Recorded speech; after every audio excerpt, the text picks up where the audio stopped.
Assalamualaikum warahmatullahi wabarakatuh. Perkenalkan, saya Imelda Surati Maulani dari NIM 1123015000050.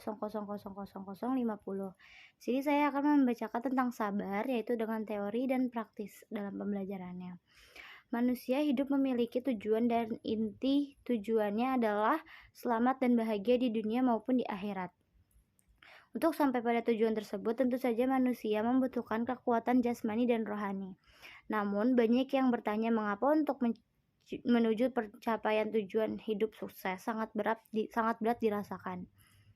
Hal ini karena kesuksesan adalah sesuatu yang sangat berharga, dan setiap yang berharga pada hakikatnya tidak mudah untuk mendapatkannya. Dalam setiap usaha, manusia mungkin saja menghadapi kegagalan. Dalam keadaan ini, manusia dituntut untuk bersabar dan memandang kegagalan tersebut sebagai pelajaran berharga untuk lebih berusaha sehingga menemukan strategi dan pencapaian yang lebih baik. Menurut bahasa, sabar adalah menahan diri dari keluh kesah. Sabar berasal dari kata bahasa Arab, yaitu asyabru yang berarti menahan, mencegah, dan tabah. Sedangkan dari segi istilahnya, sabar adalah menahan diri dari sifat kegundahan dan rasa emosi, kemudian menahan lisan dari keluh kesah, serta menahan anggota tubuh dari perbuatan yang tidak terarah. Sabar merupakan sikap konsisten seseorang hamba untuk menahan diri tidak melanggar aturan-aturan Allah Subhanahu wa Ta'ala. Selama proses dikerjakannya suatu perintah tertentu dalam rangka mencari ridho Allah Subhanahu wa Ta'ala. Apabila seorang hamba dapat bersabar, maka dihukumi batal atau rusak amalnya, ia harus mengulangnya dari awal. Menurut Al-Ghazali, sabar adalah kemampuan seseorang untuk menahan diri dari hawa nafsu dan emosi yang merugikan, sehingga dapat mencapai kebaikan yang terkandung dalam Quran surat As-Sajdah ayat 24 yang berbunyi, dan kami jadikan di antara mereka itu pemimpin-pemimpin yang memberi petunjuk dengan perintah kami. Ketika mereka sabar dan adalah mereka meyakinkan ayat-ayat kami, yaitu Quran As-Sajdah ayat 24. Dalam kitab Ilyah Ulumuddin, Al-Ghazali membagi konsep sabar menjadi 3, yaitu sabar dalam menghadapi musibah dan cobaan, sabar dalam menjalani kewajiban dan meninggalkan larangannya, yang terakhir itu sabar dalam menghadapi godaan dan hawa nafsu. Sedangkan Imam Nawawi mendefinisikan sabar dalam beberapa poin penting, yaitu sebagai berikut. Yang pertama itu sabar bukan tentang menyerah, melainkan tentang menahan diri. Yang kedua itu sabar itu ada 3 macam, yaitu sabar dalam beribadah, sabar dalam menghindari dosa, dan sabar dalam menerima nasib. Sabar dalam ibadah menyangkut ketekunan dalam menunaikan kewajiban agama seperti sholat, puasa, zakat. Dan yang keempat ini ada sabar dalam menghadapi dosa, menghindari dosa, berarti itu menahan diri dari melakukan hal-hal yang dilarang dalam Islam. Terus habis itu ada sabar dalam menerima takdir, meliputi kesabaran dalam menghadapi kesulitan dan yakin kepada rencana Allah Subhanahu wa Ta'ala untuk kita. Dan yang terakhir itu sabar sangat dihargai dalam Islam dan dikaitkan dengan berbagai pahala seperti pengampunan dosa dan kasih sayang Allah. Manusia sukses dalam mencapai tujuannya juga melalui proses yang panjang, dan satu jalan melalui proses, yaitu dengan melalui proses yang dikemas dalam pendidikan, dan setiap manusia dalam proses pendidikan perlu mengintegrasikan segenap potensinya guna mewujudkan tujuan. Maka dari itu, manusia membutuhkan kesabaran dalam proses pendidikan yang dijalankannya. Sikap sabar dalam belajar adalah suatu nilai yang sangat dihargai dalam ajaran Islam. Karena itu, seorang pelajar yang mengembangkan kesabaran dalam proses pembelajaran akan memperoleh manfaat yang besar, bukan hanya dalam mencapai kesempurnaan ilmu pengetahuan, tetapi juga dalam meraih ridho Allah Subhanahu wa Ta'ala. Sikap sabar membantu pelajar melewati setiap rintangan, meningkatkan kualitas belajar, dan menjadikan proses pembelajaran sebagai bentuk ibadah yang diterima dan diridhoi oleh Allah Subhanahu wa Ta'ala.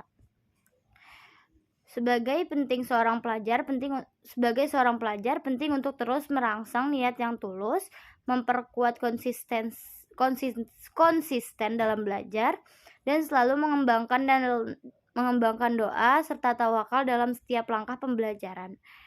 Pelajar juga dapat melibatkan diri dalam kegiatan berbagai ilmu dan evaluasi diri secara teratur untuk memastikan bahwa sikap sabar tetap terjaga dan mengarah pada kepentingan kualitas belajar. Referensi literatur dan pengetahuan Islam dapat menjadi paduan tambahan untuk mendalami nilai-nilai keilmuan dan spiritual yang terkait dengan pembelajaran dengan sabar. Dengan demikian, seorang pelajar dapat membimbing dirinya menuju perjalanan belajar yang sempurna dan mendapatkan ridho dari Allah Subhanahu wa Ta'ala.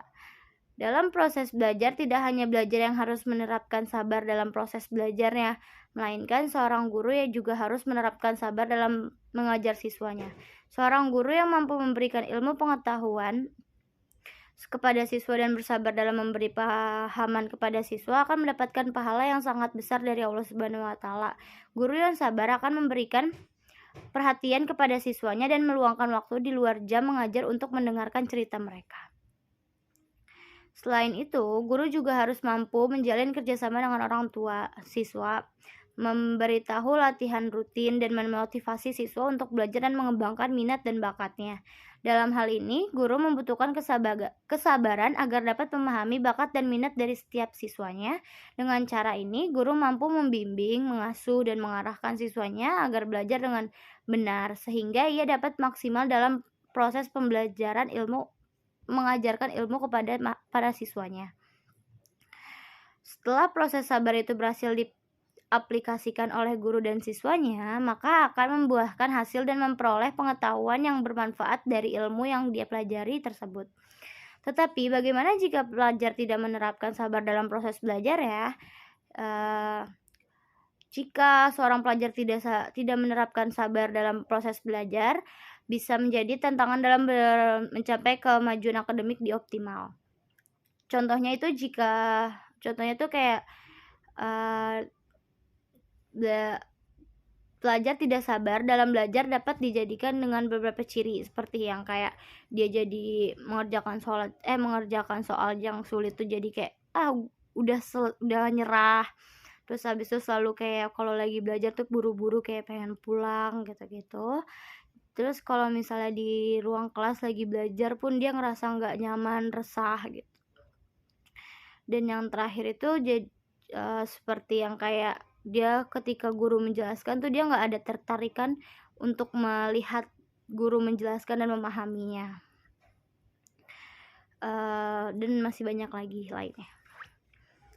Siswa yang tidak memiliki kesabaran dapat mengalami beberapa dampak negatif, seperti mengalami kesulitan dalam mempelajari pelajaran yang secara mendalam karena kurangnya kesabaran dalam proses belajar.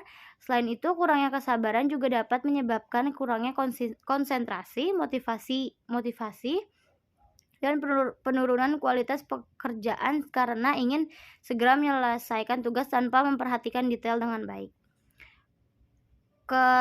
Ketidaksabaran dapat menghambat proses belajar dan mengurangi motivasi untuk mencapai tujuan pendidikan, sehingga pelajar yang tidak sabar dalam belajar mendapatkan nilai atau hasil yang kurang maksimal.